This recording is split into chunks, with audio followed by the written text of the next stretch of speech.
vida, duas mães para amar.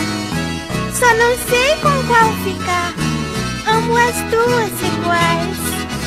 Nesta história de esposa e amante, eu sou um filho que tem duas mães e um só pai.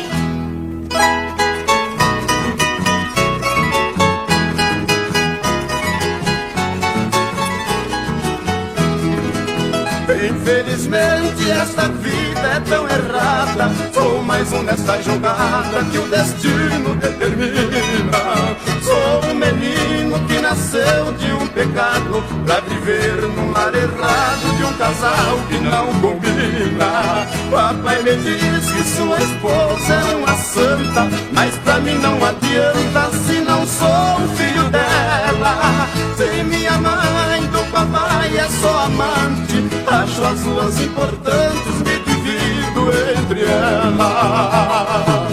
Tenho na vida duas mães para amar, só não sei com qual ficar. Amo as duas iguais.